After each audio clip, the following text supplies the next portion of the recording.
Shalom à tous, Bezrat Hashem Barar, continue le Sefer Amidot, cours numéro 29 sur le sujet des enfants, toujours l'appartient.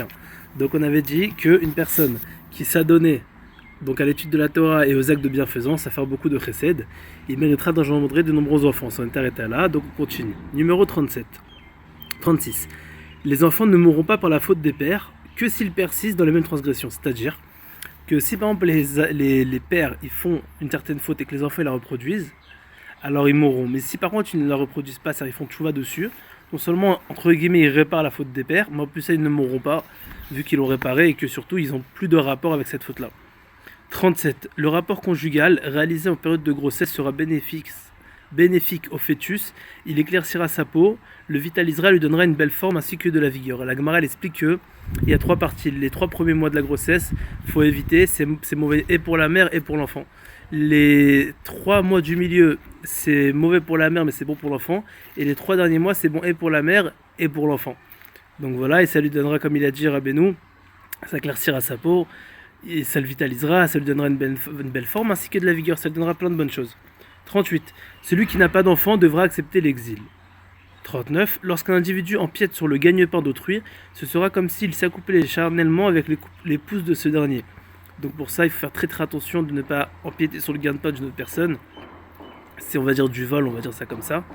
Donc faire très très attention. 40.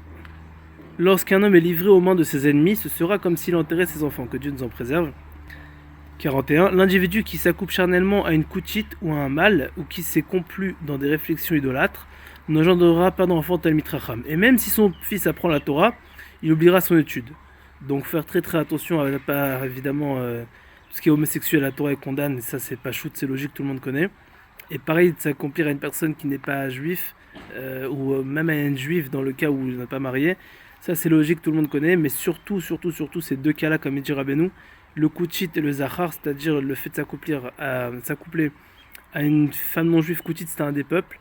Bon, aujourd'hui, je ne sais même pas s'il y en a, parce que les peuples ont été, on va dire, mélangés. Et Zachar, c'est un homme, évidemment. Et ben, ou alors qu'il a des mauvaises pensées sur la Avodah Zara, il n'aura pas d'enfant Talmid Chacham. Il faut faire beaucoup de choix dessus. Surtout sur le truc d'Avodah Zara, c'est très très important. Bezratim comme ça, Hashem donnera des enfants Talmid Chachamim. Et surtout, les enfants, ils ne seront pas shachan. Shachan, c'est-à-dire qu'ils oublient ce qu'ils étudient, que Dieu nous en préserve.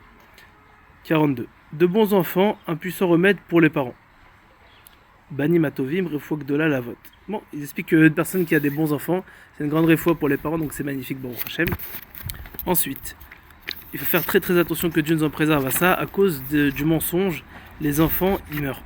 Que Dieu nous en préserve, donc il faut faire très très attention, lo alenu velo alechem, très très attention à ne pas mentir vraiment. 44. Tout celui qui ne se sépare pas de son épouse à l'approche de ses menstruations, quand bien même ses enfants ressemblaient à ceux de Aaron, le grand prêtre, ils mourront. Par contre, tout celui qui s'en sépare engendrera des enfants mâles et dignes d'enseigner la loi.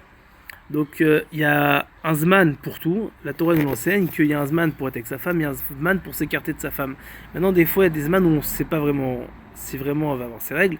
Il y a des signes, il y a plein d'alachot à connaître. Ça s'appelle le V7 en hébreu. Et à ce zman-là, il faut s'éloigner. Si une personne s'éloigne, déjà c'est une mitzvah. Et en plus de ça, c'est une halakha en plus de ça. Et en plus de ça, il aura le srout d'avoir des enfants qui seront Talmidei Chachamim et Srarim. Et qui auront le srout de pouvoir enseigner la halakha. Ce sera des grands dayanim, des grands tzadikim, etc. Donc c'est une très bonne chose. Donc ça vaut le coup de le faire. 45. Tout celui qui récite l'Avdallah sur le vin à la sortie de Shabbat engendrera des enfants mâles et dignes d'enseigner la halakha. Donc c'est une très bonne chose, c'est la Gemara qui dit ça. Donc ça vaut le coup de mettre le point dessus. Surtout que c'est pas compliqué parce que quasiment tout le monde le fait. C'est bien aussi de le faire avec un bon vin, dans un beau verre, etc.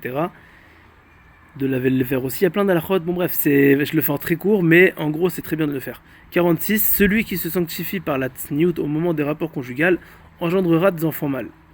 47. Il y a tellement à dire dessus vraiment, mais croyez-moi que c'est très très important. Toute la halachot, il y a de la halachot sniout dans le chapitre 240 du Shulchan Aruch. Il y a aussi dans Even Ezer, je crois le chapitre 25-26, il y a plusieurs halachot dessus. Ça vaut le coup de savoir vraiment, c'est très important parce que plus on met de gdoucha, je vous le fais en une phrase, plus on met de sainteté dans le rapport, plus les enfants qui sortent, ils sont tzadikim, ils sont bien, ils sont propres, ils sont tzadikim, ils sont beaux, ils ont tout grâce à Dieu parce que un enfant qui est fait dans la pureté, il est pur. Voilà. Et l'inverse, malheureusement, c'est aussi valable. 47. Il faudra particulièrement préserver le nourrisson de téter le lait d'une femme méchante, Méchante, il dit, comment il traduit ça? Ah, Meshara, ouais, femme méchante, une mauvaise femme, quoi. Car le lait impurifie et le lait purifie selon son origine.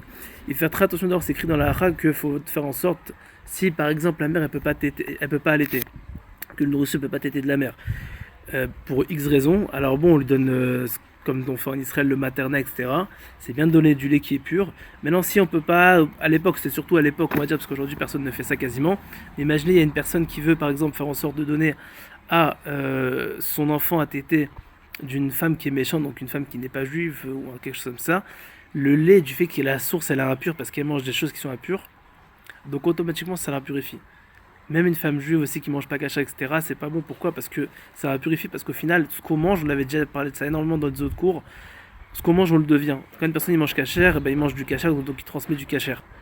Par contre, quand quelqu'un il mange pas kasher, ce qu'il mange, il transmet, donc il transmet du pas kasher. De pourquoi faire très attention quand une personne, surtout, quand une femme elle allait, qu'elle mange vraiment des aliments qui sont très cachers, très bien, très propres, très purs. Comme ça, grâce à ça, Bezrat Hashem, elle transmettra de la pureté. Ses enfants ils grandiront dans le droit chemin, dans la Torah et les mitzvot, et dans la simcha. Ça, c'est le plus important. Voilà, on finit dessus. Bezrat Hashem, Shabbat, Shalom ou Mevorach.